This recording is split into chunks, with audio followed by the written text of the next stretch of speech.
शीर्षक आखिरी डिलीवरी। बारिश लगातार गिर रही थी। हेवेनरस कस्बा एक घने भयावह कोहरे में डूबा हुआ था। जैक, एक थका हुआ डिलीवरी ड्राइवर, घड़ी की ओर ग्लांस्ड किया। रात के 2 बजे।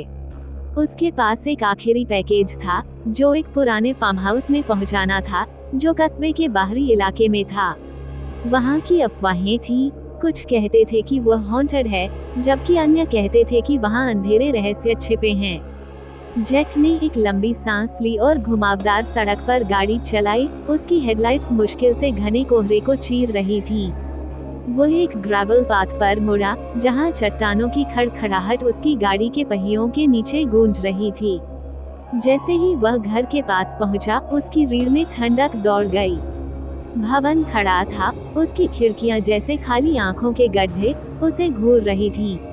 उसने गाड़ी रोकी, पैकेज उठाया, एक छोटा, बिना नाम का डिब्बा, और ठंडी, नम हवा में बाहर कदम रखा। जैसे ही वह दरवाजे की ओर बढ़ा, फर्श खड़कने लगा। उसने दस्तक दी, आधे मन से उम्मीद की कि कोई भूतिया फगुरा उसका स्वागत करेगा। कोई जवाब नहीं। उसने अपनी घड़ी देखी, बस एक डिलीवरी। अंदर जाओ, बाहर निकलो। जब उसने पैकेज को दरवाजे पर रखा, उसने एक हल्की फुसफुसाहट सुनी। मदद करो मुझे। यह उसे भयानक ठंड में डाल दिया। हेलो, उसने बुलाया। उसकी आवाज कांप रही थी। खामोशी।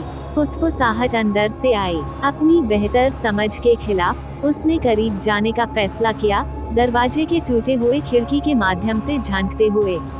अंदर की अंधकार जीवित महसूस हुई। उसके ऊपर पुरानी यादों का बोझ था। बस छोड़ दो, उसने कहा, मुड़ने लगा। लेकिन जिज्ञासा उसे नाकाम कर रही थी।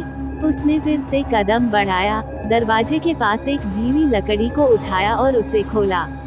दरवाजा डरावनी आवाज के साथ खुला, एक काले, घूस भरे आंतरिक भाग का सामना करते हुए।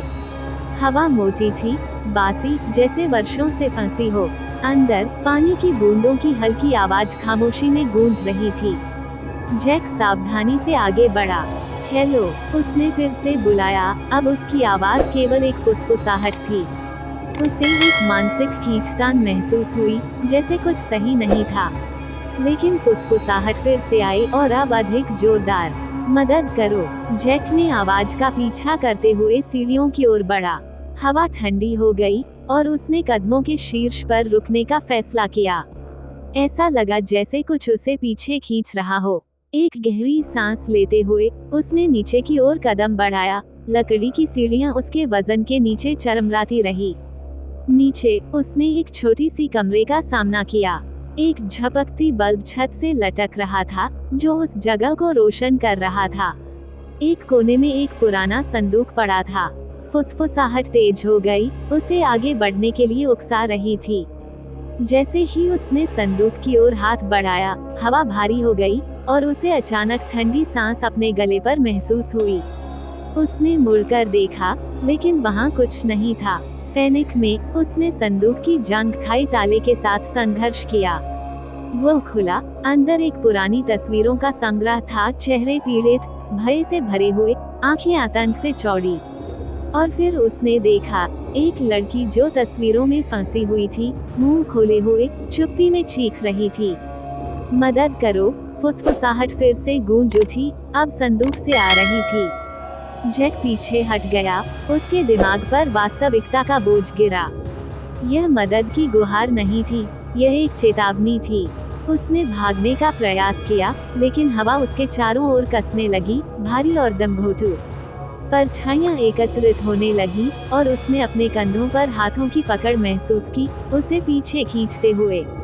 जैक ने जो आखिरी देखा वह लड़की का चेहरा था, संदूक से बाहर निकलता हुआ, आंखों में निराशा। अंधकार उसे पूरी तरह निगल गया और फार्म हाउस फिर से चुप्पी में लौट गया, अगले अनजाने आत्मा का इंतजार करते हुए जो बहुत करीब आ जाएगी।